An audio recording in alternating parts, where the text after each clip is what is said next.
لله رب العالمين، الصلاة والسلام على رسوله محمد وعلى آله وأصحابه أجمعين. أما بعد، يا أيها الذين آمنوا اتقوا الله حق تقاته ولا تموتن إلا وأنتم مسلمون. يا أيها الناس اتقوا ربكم الذي خلقكم من نفس واحدة وخلق منها زوجها وبث منهما رجالا كثيرا ونساء، واتقوا الله الذي تساءلون به والأرحام إن الله كان عليكم رقيبا. يا أيها الذين آمنوا اتقوا الله وقولوا قولا سديدا يصلح لكم أعمالكم ويغفر لكم ذنوبكم، ومن يطع الله ورسوله فقد فاز فوزا عظيما. أما بعد، Rabbimiz Allah subhanahu wa ta'alaga barcha hamd tanalarimiz, maqtovdag'alarimiz bo'lsaydi, Payg'ambarimiz Muhammad Mustafa sallallohu alayhi va sallamga chin ko'ngildan aytgan salovat sharifalarimizda borib yurishib tursalar edi. Muhtaram qardoshlarim, opalar, abilar, Payg'ambarimiz Muhammad Mustafa sallallohu alayhi va sallam barchamizga da tarbiya usullarin hem terbiye türlerin iretip kaldırgan üzerinin sözleri bilen hem üzerinin işleri bilen. Elbette Peygamberimiz sallallahu aleyhi ve sellem terbiyeni ingdiriz ittirip kılgan hem ingdiriz ittirip iretken, hem biz Peygamberimizin terbiye usullarından terbiye alırga tiyişbiz, hem onun boyunca gamel kılırga da tiyişbiz. Hem bu bik muhim mesele bulup tura, çünkü biz barımızda kimnidir terbiyeliyiz? İn birinci her birimiz özümüzni terbiyeliyiz, balalarımızı terbiyeliyiz, hatınlarımızı terbiyeliyiz, hatınlarımız bizni terbiyeli. Hem şolay yok, terbiyeliyiz tuğanlarımızı, Күршеләребезне һәрбер әйтелгән насихат, һәрбер бирелгән киңәш, һәрбер төзәтү, һәрбер кешенең хатасын дөрестләү ул тәрбиянең бер төре булып санала.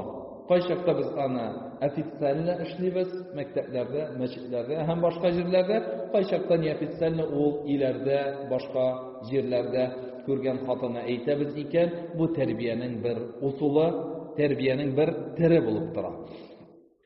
Muhterem cemaat, bunda men sizge Peygamberimiz Muhammed Mustafa sallallahu aleyhi ve sellem'nin iki hadisin qarab ötesi kile sizning bilen. Ol iki hadis Peygamberimiz sallallahu aleyhi ve sellem balаны terbiyeleu hakkında. İkisi de bala, ikisine de Peygamberimiz terbiye verdi. Lakin terbiyesi Peygamberimizin ayrılı idi.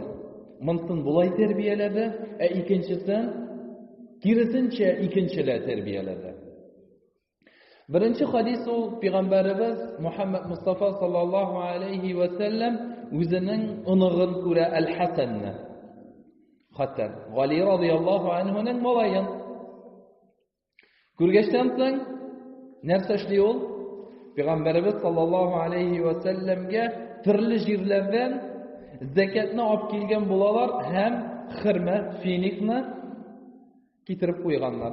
Zekat malı deyip hem indi kichkina bola 3-4 yaşlık şuna alada birine ağzına qaba. Peygamberimiz sallallahu aleyhi ve sellem bunu ko'rgachdan so'ng narsa ishli? Eng birinchi biti qizara. 4 yaşlık bala. İkinciden Peygamberimiz sallallahu aleyhi ve sellem bakhin deb aytdi. Kisatu so'zi arab tilinde. Kisatu so'zi. Üçüncüden Peygamberimiz sallallahu aleyhi ve sellem barmağın tıqada ağzına tortib ala. Dördüncüden Peygamberimiz sallallahu aleyhi ve sellem anarga munardan so'ng ama alimta أن الصدقة محرمة علينا. Sen bilmisinmi alla? Bizga, ya'ni Peygamberimiz sallallohu alayhi ve sellemga ala ali Muhammadning nasliga zakat moli harom ekanligini alla bilmaysanmi deb onarga aytdi. Ягъни син 4 яшьлек булсаң да белергә тиеш. Бу законнарны, бу кагыйдәләрне Пәйгамбәрбез саллаллаһу алейхи ва саллям шулай дип әйтә һәм менә шулай иттереп эшли. Һәм монда мөхтәрәм җәмәгать, нинди файдалар алабыз бу беренче хадистән? Һәм аннарысын икенче хадисне карагачтан соң тагын аның файдалары бар. Беренчедән, Пәйгамбәрбез саллаллаһу алейхи ва саллям бу эш мөһим булу сәбәпле нәрсә эшли? Бите кызара. Бала булуына карамастан, 3-4 яшьлек бала булуына карамастан битен кызарта. Һәм сүз белән дә әйтә, ярамый дип кисәтү сүзен әйтә. Өченчедән, үзенең фигыле белән, эше белән бармагын тыгып тартып ала. Дүртенчедән, Пәйгамбәрбез саллаллаһу алейхи ва саллям анарга кагыйдәне өйрәтә. Кагыйдәне өйрәтә. Нинди файдалар алабыз? Беренче файдасы, Пәйгамбәрбез саллаллаһу алейхи ва саллям монда төрле яктан информацияны бирде. Бит кызарды, кулын тыкты, кисәтү сүзен әйтте һәм кагыйдәне дә Пәйгамбәрбез саллаллаһу алейхи ва саллям бу кичек малайга өйрәтте. Бу бер. Икенче файдасы бу хадистән Пәйгамбәрбез саллаллаһу алейхи ва саллям анарга тыюның сәбәбен әйтте. Ярамый гына дип түгел, харам гына дип әйтмәде, калдыр гына димәде. Нәрсә дип әйтте? Безгә Мөхәммәд саллаллаһу алейхи ва саллямның гаиләсенә закат малы бит харам дип Пәйгамбәрбез монарга әйтте. Һәм менә бу бик мөһим мәсьәлә булып санала. Кешегә ярамый дип әйткәчтән соң нәрсәне әйтергә кирәк? Ни өчен ярамый? Ни өчен ярамый? Без балаларыбызга кайчакта, туганнарыбызга яки башкаларга ярамый дип әйтәбез дә шунда туктыйбыз. Ә ул кеше уйлый, ни өчен ярамый икән? Ни сәбәпле бу харам? Һәм менә бу бик мөһим мәсьәлә. Аллаһ Тәгалә бөтен Куръанда башыннан алып ахырына хәтле тыелган нәрсәләрнең сәбәпләрен әйтәме, юкмы? Зина харам икәнлеген әйтә, сәбәбен әйтәме? Әйтә. Аракы харам ни өчен? Чөнки ул риҗис дип әйтә. Тәнһә нәрсә дип әйтә? Ул ди китерә ди нәрсәгә? Бузыклыкка һәм намаз калдыруга, һәм акылны ала дип әйтә. Һәм кеше үтерүнең сәбәбен әйтә. Кеше малының ашауның харамлыгының сәбәбен әйтә. Бөтен җирдә Раббым Аллаһ сәбәбен сөйли безгә, шулаймы? Һәм шулай ук Пәйгамбәрбез саллаллаһу алейхи ва саллям да сәбәбен сөйли, берәр нәрсәне тыйса. Харам дип әйтсә, сәбәбен сөйли. Һәм монда да Пәйгамбәрбезне күрәбез нәрсә? Сәбәбен әйтте. Һәм менә бу мөхтәрәм җәмәгать бик зур һәм бик мөһим мәсьәлә булып санала. Балаларга да әйткәндә, хәтта балаларга әйткәндә дә сәбәбен әйтергә кирәк. Чөнки кайчакта бала аның сәбәбен белмәү сәбәпле нәрсә эшли? Икенче тапкыр эшләргә мөмкин. Буламы андый хәлләр? Була. Син аны тыясың да икенче тапкыр эшли. Ни өчен? Сәбәбен белми, ни өчен ярамый икәнлеген белми. Карый, үзенең дуслары эшли, туганнары эшли, якыннары эшли, одноклассниклары эшли, һәм ул да эшли. Менә бу мөхтәрәм җәмәгать бик зур, мөһим мәсьәлә. Даиман һәр вакыт без сәбәбен әйтергә бик мөһим булып санала. Бу икенче файдасы.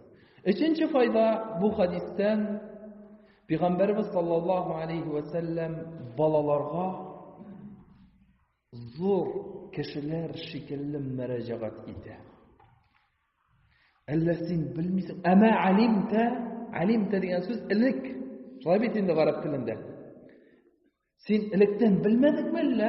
Әйе, белә ул пәйгамбәрбез аның белмәгәнен. Син белмәдеңме әллә? Безгә бит бу мәсьәлә харам. Ярамый безгә. Шәригатьтә мөхтәрәм җәмәгать, пәйгамбәрбез саллаллаһу алейхи ва сәлләмгә һәм аның оныкларына бүгенге көнгә хәтле закат малын алырга ярамый. Чөнки пәйгамбәрбез саллаллаһу алейхи ва сәлләм әйтә, закат малы ул кешенең малын чистарткан мал булып санала, ягъни пычрак мал дип әйтә. Аусахун наси кешенең малын, менә бит инде без ни өчен закатны чыгарабыз? Малны чистартыр өчен, шулаймы? Капитал безнең чиста, пак, пөхтә булсын өчен без аның закатын чыгарабыз. 2%, каядыр күбрәк, каядыр әзрәк чыгарабыз. Мал чиста булып кала. Һәм менә монда нәрсә дип әйтә инде пәйгамбәрбез? Ул пычрак. Һәм безгә ди пәйгамбәрбез әйтә, миңа һәм минем нәселемә ярамый ул ди. Безгә ярый, факир, мискин, бурычлы кешеләргә анда Аллаһ Тәгалә 8 кешене санап киткән. Шуны әйтә Хасан радиллаһу анһуга. Ярамый безгә ди. Һәм бик мөһим нәрсә, зур кешеләргә мөрәҗәгать иткән сыман ул аларга мөрәҗәгать итә. Һәм менә бу да зур мәсьәлә. Тәрбия галимнәре әлбәттә бу мәсьәләне миннән яхшырак беләләр. Балага мөрәҗәгать итсәң, зур кеше шикелле ул нәрсә үзен зур иттереп сизә һәм шулай ук үзен нәрсә дип, әйе, мине ихтирам итәләр, мине олылыйлар һәм тыңлауга һәм бу мәсьәлә буенча эшләргә күбрәк аның теләге һәм күбрәк аның эшләргә лаеклыгы күбрәк була. Шуның өчен пәйгамбәрбез саллаллаһу алейхи ва сәлләм шулай итеп мөрәҗәгать итә. Һәм тагын бу хадистән нинди файда алабыз? Бу хадистә мөхтәрәм җәмәгать, пәйгамбәрбез саллаллаһу алейхи ва сәлләм хатаны күрде дә, шундук хатаны төзәтте. Шундук хатаны төзәтте. Калдырмады аннарысын. Игә кайткачтан соң, кеше булмаганда берәр ничек анда әйтермен әле. Хатаны күрдең, ният хади отказ диләрме әле? Сразу эшләп бетер эшеңне. Кайчакта кеше хатаны эшли дә, син анарга әйтмисең. Икенче тапкыр эшли дә, син әле вакыт җитмәде дисең. Өченче тапкыр эшли дә, син әйтсәң нәрсә булыр микән дип эшеңдә уйлап куясың. Һәм ул кабатлый, нәрсә дип? Хата булган булса миңа әйтерләр иде ди. Шулаймы? Хата булган булса мине кисәтерләр иде ди. Ә син үзең эшеңдә янасың. Сиңа бигрәк тә сиңа каршы ул хата булса, үзеңнең эшеңдә янасың. Аннарысын кайчакта бөтенесен бергә җыеп, ун хатасын анарга китереп саласың. Менә бу әйбер булмас өчен, үзең дә янмас өчен, ул да аңласын өчен, асылда безнең булып санала инде хатаны сразу әйтү. Әйе, кайбер вакытта мәсьәләләр бар, кайбер вакытта урыннары туры килми, әйе, кайбер вакытта вакыты туры килми, кешесе әле яңа гына исламга кергән, әйе, ансы исключация ителә, ансы искәрмә кылына. Ләкин асыл булып кала, хатаны күрдең икән кешедә, һәм син точно беләсең икән ул хата, ул вакытта аны сразу әйтергә кирәк. Сразу әйтү, менә бу асыл булып тора, һәм сразу әйтү иң хәерлесе. Син үзеңнең истеңнән дә төшердең, ул да аңлап алды бу хата икәнлеген. Чөнки менә буны әйтмибез икән, вакытны калдырабыз. Ул оныта, яки син онытасың, сәбәбен белмисең. Әлбәттә, сәбәбен сорау ул икенче мәсьәлә. Сәбәбен сорыйсың икән, бу әлбәттә яхшырак. Менә бу мөхтәрәм җәмәгать, беренче хадис. Пәйгамбәрбез саллаллаһу алейхи ва сәлләм монда Әл-Хасан радиллаһу анһуны төзәтә. Хәзер икенче хадисны карыйк.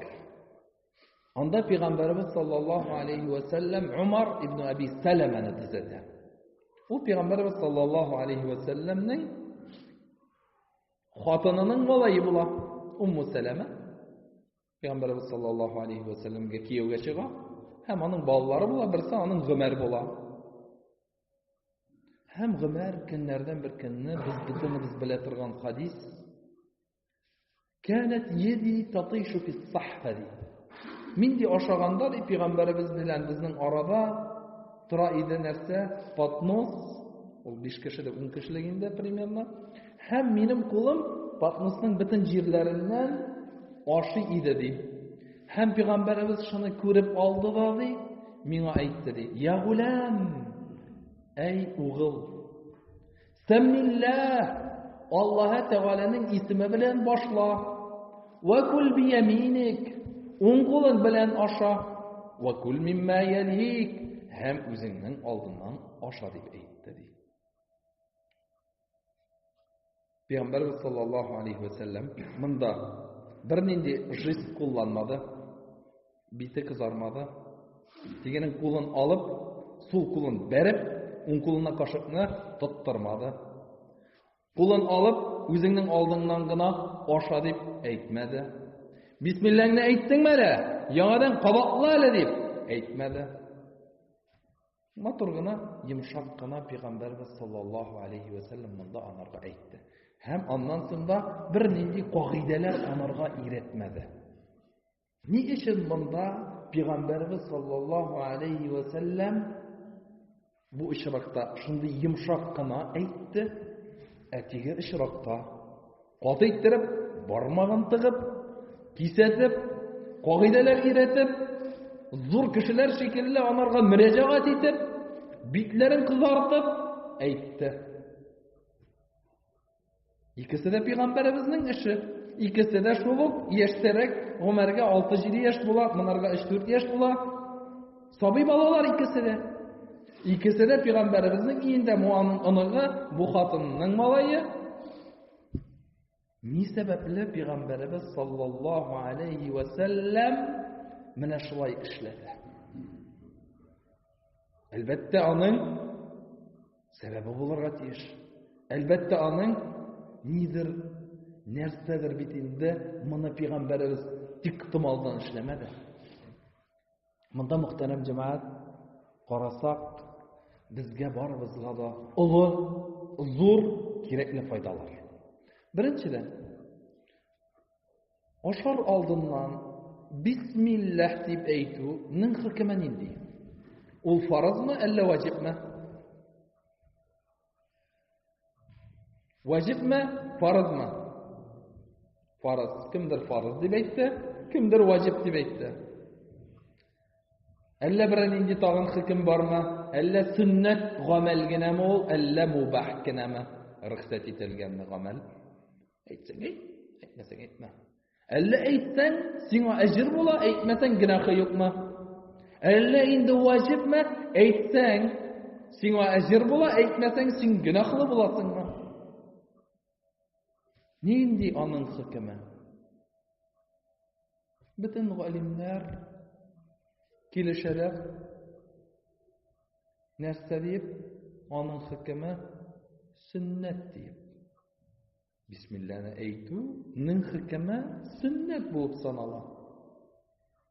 Ваҗиб түгел, фарыз да түгел. Ягъни кеше әйтмәсә, ул үз өстенә гөнаһ алмый. Үз өстенә гөнаһлы булып саналмый. Чөнки бу гамәл сөннәт гамәл булып санала. Әлбәттә инде без аны әлбәттә сөннәт дип әйткәчтән соң калдыру дигән мәгънә безнең башыбызда уянмый, ә уяна нәрсә? Эшләргә кирәк, тырышырга кирәк, һәм моны үтәргә кирәк. Һәм үтәмәгән очракта да Пәйгамбәребез нәрсә ди? Үтәмәгән очракта да синең тагын бер шансың бар ди. Нинди ул? Бисмиллаһи фи аввалихи ва ахирихи. Бисмилла башында да булсын, ахырында да булсын дигән бисмилләне әйтеп куя аласың ди. Ләкин син оныттың икән, һәм әйтмәдең икән, бөтен ашыганыңны бармагыңны тыгып кысырга тиешме? Харамны чыгарам да яңадан дөрес иттереп кертәм дип. Юк. Сиңа монда гөнаһысы юк. Гөнаһысы юк. Әлбәттә әйтәсең икән, шайтан синең белән ашамый. Әлбәттә әйтәсең икән, сиңа гынаһы булмый. Әлбәттә әйтәсең икән, сиңа ул бәрәкәтле була, яхшы изге була, хәерле ризык була. Ләкин әйтмисең икән, син гынаһ эшләгән булып саналмыйсың. Әгәр ул ваҗиб хөкемен алып тора икән, әйтмәгәчтән соң син гынаһ хөкемен, гынаһ эшләгән булып санала. Шуның өчен Пәйгамбәрбез саллаллаһу алейхи ва сәлләм дә Гомәргә әйтте. Әтигендә Хәсән белән ни өчен Пәйгамбәрбез шуның хәтле каты иде? Кагыйдәләр сөйләп, бармакларын тыгып, йөзләрен кызартып. Чөнки нинди эш эшләде ул? Харам булган эш эшләде. Харам өчен гынаһ языла. Харамны эшләргә ярамый. Бигрәк тә бу минем балам, бу минем улым, мин аны тыя алам, мин аның бабасы, минем хакым бар аны өйрәтергә, күрше малай түгел, әллә нинди урамдагы малай түгел, мин монда бөтен нәрсәне ничек кирәк шулай эшләргә тиешмен. Харам мәсьәләсе иде анда. Монда ваҗиб мәсьәләсе түгел. Фарыз мәсьәләсе түгел, һәм шулай ук харам мәсьәләсе дә түгел. Шуның өчен Пәйгамбәрбез анарга матур гына әйтте дә китте. Эшләсәң әйбәттә, хәерле, мине тыңлаган буласың, ягъни Пәйгамбәрбезне әҗр савап аласың, һәм син монда шайтанны ашатмыйсың, бәрәкәтле була ризыгың һәм башкалары. Ләкин әйтмисең икән, мин сине мәҗбүр итә алмыйм. Минем малаем булсам да, минем малаем булсаң да, минем өемдә яшәсәң дә, мәҗбүр итәргә минем хакым юк. Мәҗбүр итәргә мин не имею права. Күрәсезме? Нинди Пәйгамбәрбез саллаллаһу алейхи ва сәлләмнең нәрсәләре бар иде? Кешегә әмер иткәндә, кешегә хакыйкатьне, гыйлемне биргәндә, кагыйдәләрне өйрәткәндә, каядыр ул нык иттереп, каты иттереп сөйли иде. Каядыр матур гына, йомшак кына әйтеп үтә иде. Сәбәбе нәрсәдә? Ул хөкемнәре төрле аның. Шуның өчен дә бит инде галимнәр тиктималдан гына фарыз, ваҗиб, аннарсын сөннәт, мустахаб, мубах, макрух, харам дип галимнәр бит инде тиктималдан гына тезеп чыкмаганнар хөкемнәрнең дәрәҗәләрен. Ул кирәк, аны без белергә тиешбез. Менә именно кешеләргә җиткергәндә. Кешеләргә син харамны каты иттереп аңлатырга хакың бар. Бигрәк тә балаңа вагаз сөйлисең икән, кешегә өйрәтәсең икән, мустахаб гамәлләрне каты иттереп түгел, йомшаграк иттереп. Калдыра икән ваҗибне, фарызны, син аның белән башкачарак анарга әйтәсең. Кардәшем, син бит гынаһ эшлисең, ярамый. Син бит Аллаһның кушканын калдырасың, җәһәннәмгә дучар буласың дип каты иттереп әйтергә синең, бигрәк тә нинди аның положениесе икән, күптә диндә инде белергә тиеш, һәм бу мәсьәләне белә торып калдыра. Инде икенче кеше сөннәтне калдырды. Шундый ук кырыслык белән, шундый ук катылык белән әйтергә тиеш түгел. Андый катылык булырга тиеш түгел, чөнки ул сөннәт гамәлне калдыра. Әлбәттә әйтәсең, сөннәт гамәлне эшләргә кирәк, Пәйгамбәрбезгә ошарга кирәк, аны эшләү хәерле, шайтаннан ерак буласың, аны эшләгәчтән соң синең фарзларың саклана, аны сөннәтләрне калдырмыйсың икән, синең фарзларыңа кимчелекләр килми. Уже степень әзәя, йомшагара. Ни сәбәпле? Чөнки аның шәригатьтә хөкеме нәрсә? Түбәнрәк. Ярар, икенче мәсьәләне карый. Уң кул белән ашауның хөкеме. Фарызмы? Ваҗибме? Әллә сөннәт гамәлме? Нинди хөкем? Фарыз Сөннәт? Ваҗиб. Пәйгамбәрбез саллаллаһу алейхи ва сәлләмнән хадисләр бар. Нинди хадис бар? Берсенә килә дә пәйгамбәрбез әйтә, уң кулың белән аша ди, тигез әйтә, булдыра алмыйм ди. Булдыра алмыйм ди. Пәйгамбәрбез саллаллаһу алейхи ва сәлләм әйтә, булдыра да алмаячаксың дип, дуга кыла да бәддуга анарга, кешенең уң кулы нәрсә? Паралич суга. Бер нәрсә дә эшли алмый. Ярар. Икенче хадис бар ди. Нинди? Шайтан синең белән ашый ди. Ну, бисмиллаһ дә шайтан, бисмиллаһ әйтмәгәч тә шайтан ашый. Сол кул белән ашасаң, шайтан ашый, бисмиллаһ дә әйтмәгәндә. Әни ганда сөннәтә монда фарызга әйләнде ул. Ни сәбәпле? Күтәрәм җәмәгать. Уң кул белән ашауның хөкеме сөннәт. Сөннәт. Бу хадисны кая куябыз? Бу хадисны ачып карыйк. Нинди халәттә бу кеше әйтте Пәйгамбәрбез саллаллаһу алейхи ва сәлләмгә булдыра алмыйм дип.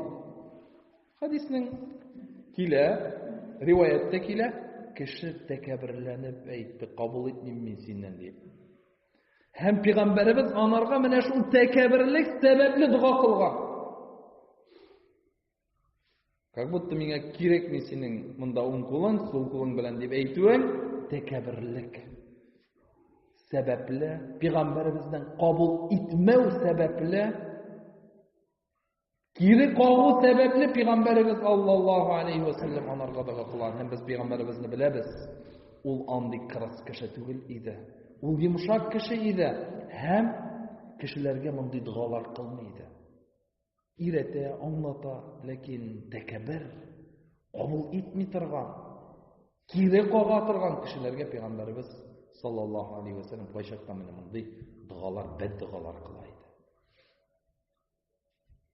Шуның өчен галимнәр һәм бик зур һәм мөһим кагыйдә бар бу мәсьәләдә, ул барыбызга да кирәк. Бөтенебезгә кирәк ул кагыйдә. Нинди кагыйдә?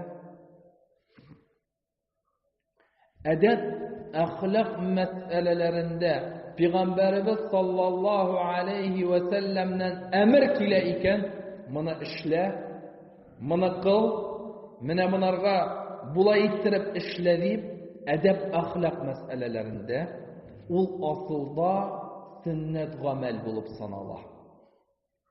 Моны инде әлбәттә Пәйгамбәрбез саллаллаһу алейхи ва сәлләмнең бөтен хадисләрен бергә җыеп галимнәр, бөтен менә бу берәр нинди әхлак һәм әдәп мәсьәләсенә калганда кагыла торган бөтен хадисләрне бергә җыеп, шундый галимнәр нәтиҗәгә килгәннәр. Кагыйдә. Әлбәттә ул кагыйдәнең нәрсәсе бар? Искәрмәләре бар. Һәрбер кагыйдәнең искәрмәсе булган шикелле. Һәм шулай ук әдәп, әхлак мәсьәләләрендә тыю килә икән, мәсәлән, яки нәһи килә икән, калдыр, эшләмә, ярамый дигән килә икән, ул асылда мәкрух дәрәҗәсен ала. Мәсәлән, басып эчмәү хакында. Асылда нинди хөкем аның? Менә бу кагыйдә белән караганда, асылда мәкрух булып санала. Шуның өчен күпчелек галимнәр аны мәкрух дип әйтәләр. Кайберләре бар харам дип әйтүче. Кайберләре. Хаҗәтеңне үтәгәндә басып нинди хөкем?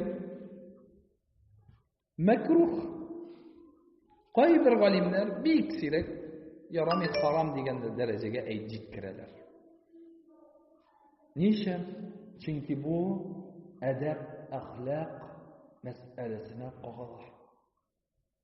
Ләкин кайбер әдәп, әхлак мәсьәләләре галимнәр бөтенесе килешәләр ваҗиб икәнлегенә. Мәсәлән, тугры сөйләү, ялганламау. Аның хөкеме нинди? Ваҗиб.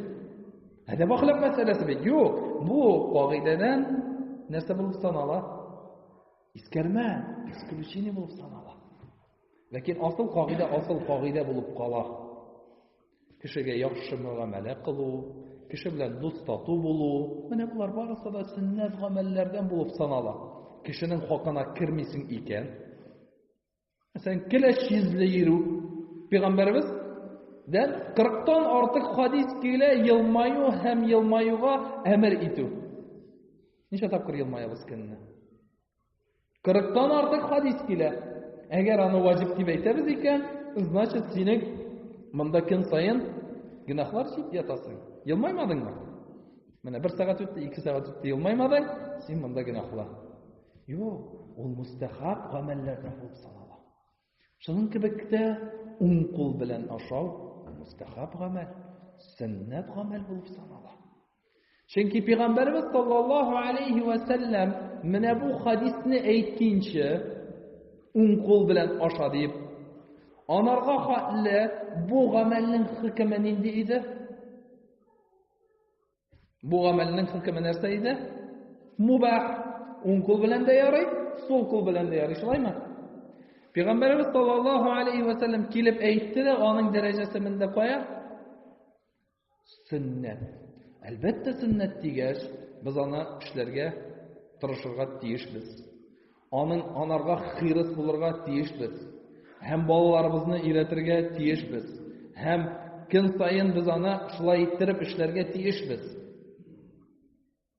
Niçin? Ecir savab alır için, Peygamberimiz sallallahu aleyhi ve sellem'nin şefaatine erişir için, Peygamberimiz sallallahu aleyhi ve sellem'nin sünnetine iyerir için, hem ol izgi iş, hem başkalara. Lakin işlemesen, sen günahlama. Başakta sıraylar bine aşını bitergende, aşını işeler bitinde, nersesin, lapşaların aşağı bitirgeçtensin. İki kul bilen yarayım mı yok mu? Sol kul kire.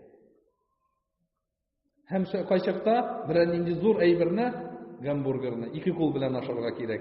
Anda çünkü 4 sloy tizganlar itne. Bir kul bilen gene simyavuzga. Yarayma yokma? Elbette yaray. Elbette problemi yok. Gene qalasın yok olmasın. Kaçakta to'g'ri kelib, o'ng qo'ling sening zanniyat bir nechikda sen uni qoldira olmaysan. Su qabrga kerak. Bulam andi hollar. Bular. Bütün kişiniki bulmasa pay bir kişiniki bular. Şulayma.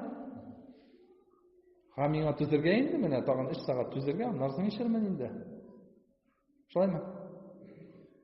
Şunun gibi kaçakta kişinin kullanam. Gips koyalar, bulduralmay, turli holler bular. Un kullana, sol kullan yarayı. Hem mene bu muhterem cemaat bik muhim mesele bulup sanala koya. Kaçakta görəbiz, dinde bulmagan, yeki dinge yana gana kirgen kişilerine sul kul bilen aşılar. Gımır bu gadetlerinde de indi sul kul bilen aşı. Mene bu kişiye, bigirek de dinde bulmagan kişiye on kul bilen aşı deyip eytüğünün məğnesi var mı? Uları namazında okumayı, urazasında tutkanı yok. La ilahe illallah'ın da mağnesini bilmeyi. Kıyamet gününde bulganı yok. Kıyamet günü turunda işitkeni yok. Hem senin aldığında oturayında iki kolu bilen elbette gadette ipini aşıyı sol bilen hem aşının indi aşıyı 10 kolu bilen. Şulay mı? Sen onlarga eytirge tiyişme. Eytünün mağnesi var mı? Asılı, fundamenti, nigizli bulmagan kişiye. Ha? Asılda sen eytesin kile iken, pожалуйста, eytanarga nigizini. Ey Allah hakkında turunda sile, din turunda sile, namaz turunda sile, Allah Teala'nın büyüklüğü, Peygamberimiz sallallahu aleyhi ve sellem'nin Resullüğü, kıyamet gününün buluğu turunda sile. Asıllarını kişiye öğretmişe, mene bu meselelerge keru, o sikiri bulup sanala, sırası birinci etajga, minmişe, 3. etajga. Asılda şulay. Şunun için Peygamberimiz sallallahu aleyhi ve sellem Muad ibn Cebel'ine cibergen, bor degen kişilerge öğrettigen, la ilahe illallah'na, eğer anlarlar iken, onlarsın namazını, anlarsın zekatını, onlar kalganlarını öğretirsin diye. Шуның өчен мөхтәрәм җәмәгать, бу мөһим мәсьәләләр булып санала. Әлбәттә, сорый икән ул синнән, яки син үзеңнең балаңа әйтәсең икән, һәм ул сорау бирә икән, монда аңлатасың. Монда гадәти нәрсә, аңлатасың. Әйе, безнең диндә шулай тигеләй булай. Ә инде анарга кисәтү ясау, ашама уң сул кулың белән, каяда калдыр ипиңне. Ашама сул кулың белән. Ник? Ни сәбәпле? Нәрсә булды? Ну, ярамый. Ник ярамый? Ну, Аллаһ Тәгалә кушмый. Ну, что? Ул Аллаһны ылыламый, белми, Аллаһны ылылаганы юк. Күңелендә аның Аллаһны ылылау юк. Ә син әйтәсең, анарга Аллаһ Тәгалә кушмый. Кайчакта кемгәдер моны кабул итү авыррак. Чөнки гомер буе әйттем бит инде кешеләргә, хәзер инде менә әйтмәскә миндә. Гомер буе әйтеп килдем, бөтен туганнарым белән монда сатулар, бөтен туганнарым белән монда кыбыттым инде шул мәсьәлә сәбәпле. Әйтмәскә мин инде. Ник талашасың? Асыл мәсьәләләр, мөхтәрәм җәмәгать, мөһим булып санала. Кайчакта без онытып җибәрәбез. Һәм кайчакта шәйтан алдый безне. Менә бу кечкенә мәсьәләләр белән башлады. Ә нигезне оныттыра яки калдырта. Кешегә кирәк Аллаһ Тәгалә турында аңлату, белдерү, ылылау Аллаһ Тәгаләне, пәйгамбәребезне ярату. Ярата икән кеше аның пәйгамбәребезнең бөтен эшләрен эшли, бөтен кушканнарын үти, анарга ашарга тырышачак. Әгәр белми икән кеше аны, әйтүдән әллә ни мәгънә юк. Анарга сөйләүдән файда булмаячак. Һәм сездән сорый башлыйм икән хәзер. Ничә кеше белән талаштыгыз да, һәм шул сәбәпле ничә ел ул сынга калды мәчеткә килүе. Берничә кешенең уже мисаллары башымда бар. Шулаймы? Мин әйттем, шулай булды. Мин әйттем дә, әйе, шуннан соң ачуланып килде, мәчеткә килгән иде, кайчакта ифтарларда да була ул, мәчеткә килгән иде, шуннан соң күренмәде. 2 ел, 3 ел күренмәде, аннан соң гына яңадан килде. Яки 5 елдан соң гына яңадан керде. Мисалларны саный башлады. Ни сәбәпле? Чөнки без кешенең күңелен дингә ачмыйча уже приказларны бирә башладык. Кешенең күңелен Аллаһ Тәгаләгә якынайтмыйча, Аллаһ Тәгаләнең әйткән хөкемнәрен өйрәтә башладык. Һәм шул сәбәпле төрле авырлыклар, төрле таркалулар, төрле проблемалар булды һәм булып та тора. Сәбәбе нәрсәдә? Без хөкемнәрнең дәрәҗәләрен белмибез. Дин ул безнең өчен бер, дин ул безнең өчен анда мустахаб, ваҗиб, фарыз, макрух, харам, мубахлар юк, бөтенесе яки харам, яки ваҗиб. Булай түгел. Галимнәрдә алай түгел. Галимнәр ни өчен шуның хәтле томлы китаплар язалар, менә моны аңлатыр өчен, кешегә җиткерер өчен. Әлбәттә, менә бу сәбәпле. Аңлашылды, мөхтәрәм җәмәгать. Шуның өчен менә бу мәсьәләләрдә ваҗиб булмаган, макрух яки сөннәт булган мәсьәләләр калдырыла кайчанга? Калдырыла соңракка. Бер малай белән утыра идем, Харам мәчетендә. Дус малай инде, беләм, күптән үзен. Һәм ченти бармагандагы тырнагын кисмәгән. Үстергән инде, анда уже әллә 3 ай, әллә 4 ай кисмәгән. Моның хаклы булып үскән инде, 1 сантиметрга якын. Һәм инде моның хөкеме нинди? Тырнакны кисмәүнең хөкеме. Яки киресенчә тырнакны кисүнең хөкеме. Сөннәт булып санала. Кисмәсәң макрух. Макрух. Һәм мин монарга йомшак кына әйттем инде, син инде тырнагыңны киссәң матуррак була инде, чөнки бит ул тырнакны кисү сөннәт, ә булай калдыру макрух. Ул әйтә, беләсеңме ди. Мин инде специально әйттем сразу сөннәт дип. Чөнки ул дәрестә утыра, белә мондый хөкемнәрне. Мин инде ул әйтә, беләсеңме ди, кичкенә вакытта ди, безне ди шулай тәрбияләделәр ди. Тырнагыңны үстерәсең икән, будто диннән чыгып киткән шикелле ди. Диннән чыгып киткән шикелле, әгәр кызларны үстерәсең икән, син кафир, син кафирләргә ошадың, син мөселман түгел, шулай тигеләй булай. Хәзер назлу менән эшлим ди. Назлу просто менә күрсәтергә. Мин диндә, менә тырнагым нинди. Теләсәгез нәрсә эшләгез. Кайберләре шул сәбәпле эшли, кайберләре назлу эшли, кайберләре менә күрсәтим әле, белсеннәр әле. Менә бит алай түгел бит ул. Шулай булмады кешеләр. Күп андыйлар, шулаймы? Күп андыйлар. Ни сәбәпле?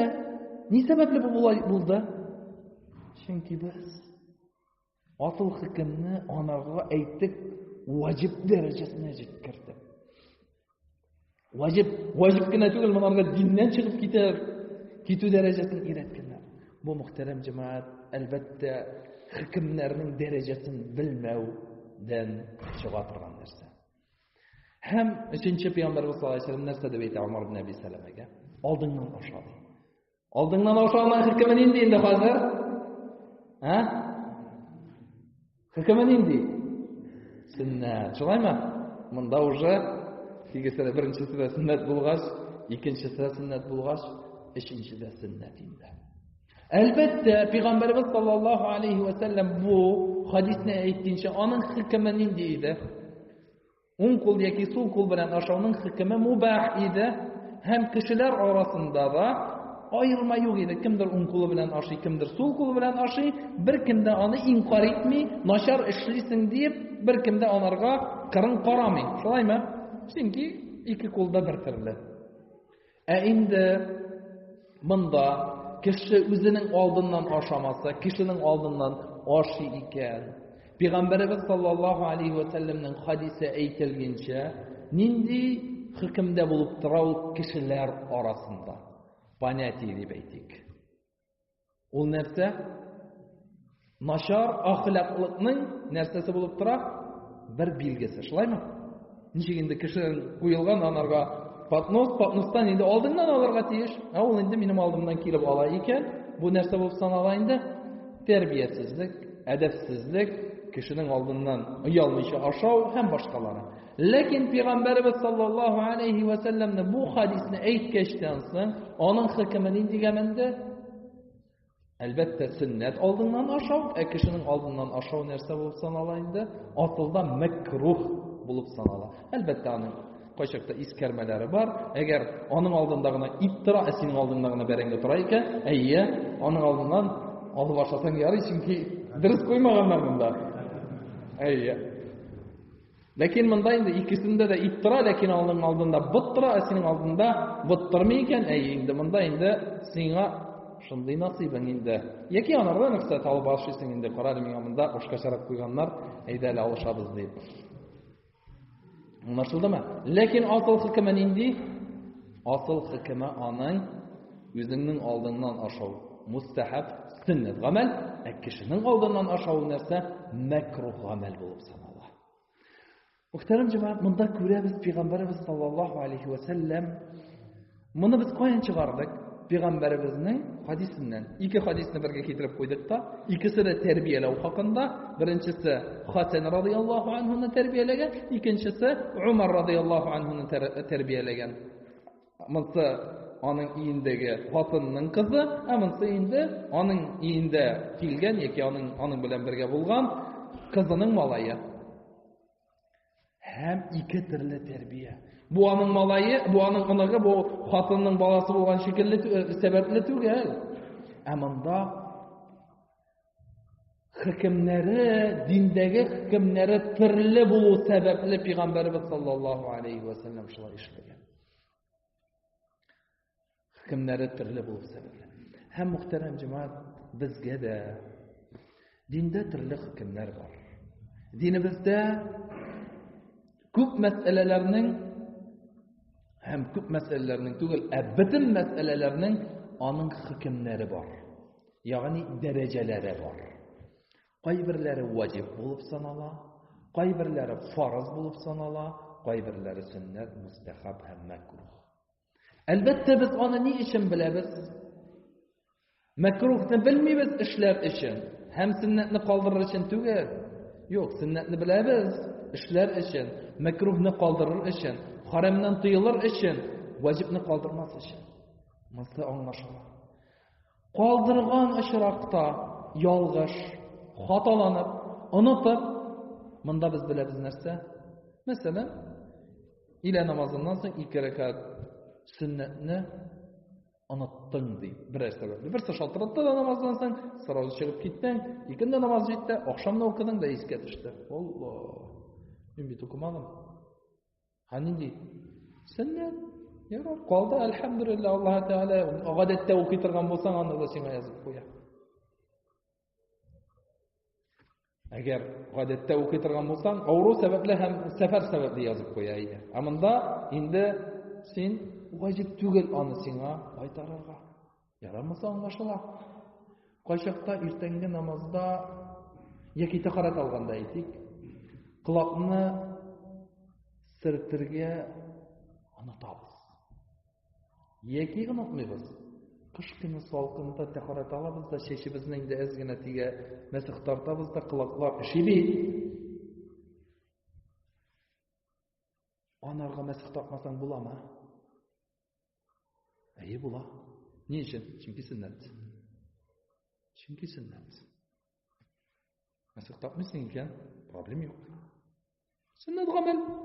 Nersege kulağını ışıtırgan, onlarsın çıkardık yürütürgan.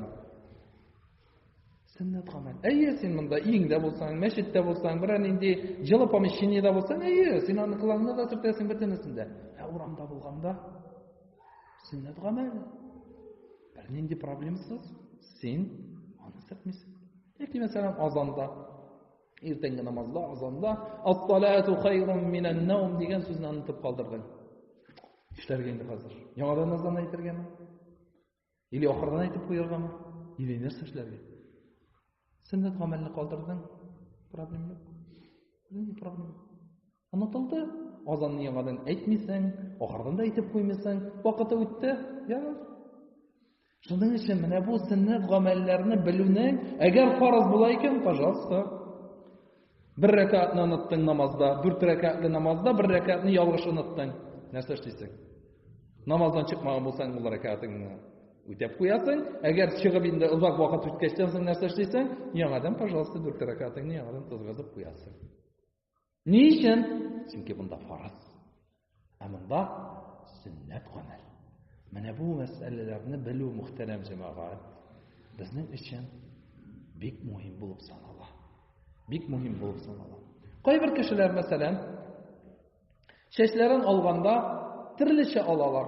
Bundan qoldira, bundan ola, bundan yoki bundan qisqarta, tegindan qisqartmay. Bu nindi amel bo'lib sanaladi bizning? Makruh amel bo'lib sanaladi. Shuning uchun buni kishiga aytganda nimaga aytamiz? Yumshaqqina, motorgina bu amel makruh, buni qilmasam xayrliroq. Sunnatga usharga tirishsan, bitinsin bir tegiz ettirib olsang, dirisroq, yaxshiroq bo'lar deydi. Endi sen gunoh qilding, borala, yangadan parikmaxirga borda, yangadan tip-tegiz bo'lsin, bitin cheching, hamala yaramay deb aytu bu narsa bo'lib sanala. Elbette bu kişiye qarab, bu kişi bilmey ekan yoki nodonligi sababli yoki bilmau sababli onarga yumshoqroq aytasan. Endi kishi sunnatni inkor etar ekan, sen bunda to'g'ri dozingni orttirasan. Sunnatni inkor etirga yaramay. Payg'ambarimiz sollallohu alayhi vasallamning sunnatidan ulug'larga kerak, ehtirom etirga kerak. Mana bu masalalar muhtaram jamoat bizga narsa beradi? Bizga beradi nishik kishiga mürajaat etirga, kishini tarbiyalaganda nindi ton bilan silav, ham nihatlik silav qo'shiqda kichkinagina masala sababli 1 soat sili. Bo'lganda kishilar bor. Yozadi, jibarada, tiginin g'oliminda, bu g'oliminda so'zini jibaranda bitin WhatsApp'ini tutira. Nindidir kichkina masalada xatolanu sababli. Zo'r masalada malshatita, bir so'zda aytmay, qolibdi. Nindi xato qilmagan. Shuning uchun mana bu darajalarni biluv, muhtaram jamoat, bizga bek muhim bo'lib sanaladi. Tarbiya masalasida, kishini eritgan masalada ham үзебезнең балаларыбызны тәрбияләгәндә дә нинди мәсьәләләргә күбрәк внимание бирәбез, нинди мәсьәләләргә күбрәк игътибар бирәбез? Ваҗиб, фарыз, мөһим булган мәсьәләләргә. Тигеләргә бирәбезме? Әйе, бирәбез. Ләкин буларга күбрәк 70-80% ваҗиб, фарыз. Намазыңны укыдыңмы? Анда әнingне тыңладыңмы? Тугры сөйләдеңме? Бу бер төрле мәсьәләләр. Икенче мәсьәләләр уң кулың белән ашау, бисмилла әйтү, алдыңнан ашау, кеше белән яхшы мөнәсәбәттә булу, елмаю һәм кеше белән яхшы кешеләр белән яхшы иттереп сөйләшү, муамәләт кылу, моны инде син йомшаграк иттереп әйтәсең. Йомшаграк иттереп анарга аңлатасың. Чөнки ул да белергә тиеш моның дәрәҗәсен диндә. Ул да аңларга тиеш. Әлбәттә инде хитри балалар белән инде башкача анда муамәлә кыласың. Сиңа каршы әйтә торганда, бу бит сөннәт, значит, кирәкме тигә? Берсе сөйли. Апасы белән гел ярышалар инде. Апасы икән ураза тотканда, апасы инде олы инде 15 яшьлек һәм бу иртә белән торганда, апасы ашамый, мәктәпкә барыр алдыннан. Ураза. Тегесе инде ярышу сәбәпле. Ну, мин дә ураза тогда. Ну, апаң бит фарыз тота. Ничек фарыз тота? Ну, аның Рамазаннан калды. Тота алмаган көннәре. Ярады аяр. Кайберләр шундый була бит. Монда ярышырга кирәк, ул фарызын тота. Шуның өчен мондый тиге сиңа каршы куллана торган белән, анда син үзеңнең җаеңны табасың инде. Дөрес иттереп аны тәрбияләп өчен, әлбәттә. Ләкин менә мондый куллана торган сөннәтне калдыру өчен яки макрухны эшләр өчен куллана торган кешегә анда башка төрле тәрбия кирәк. Әйе. Анда башка төрле өйрәтергә кирәк. Чөнки ул моны белә, калдырыр өчен, әтигене эшләр өчен. Менә бит бу макрух кенә. Макрух кенә. Менә бит тигез әйтте макрух дип, хәзрәт әйтте макрух дип, китапта язылган макрух. Әлбәттә монарга икенче төрле тәрбия кирәк. Кайчакта моны эшләтәсең, балаңны яки аныгыңны, яки анда хатыныңны эшләтәсең, тәрбияләү сәбәпле. Макрух булу сәбәпле, сөннәт булу сәбәпле түгел, тәрбия сәбәпле. Монда инде положениене үзең аңлыйсың, кешенең ни өчен моны калдырганын яки эшләгәнен белеп, моны әлбәттә мизанга салып, бу кешенең халәтенә карап, моны инде үзең аңлыйсың да инде, монарга кирәк микән дозаны арттырырга, юк микән, ансы инде һәрбер кешегә индивидуаль кылына торган нәрсә. Ләкин асыл кагыйдә безнең нәрсә? Монда Пәйгамбәрбез саллаллаһу алейхи ва салламның ике хадисеннән аңлыйбыз нәрсә? Харам һәм ваҗиб булган мәсьәләләрдә әйе катырак кирәк, яхшырак кирәк, вакытында аңлатырга кирәк.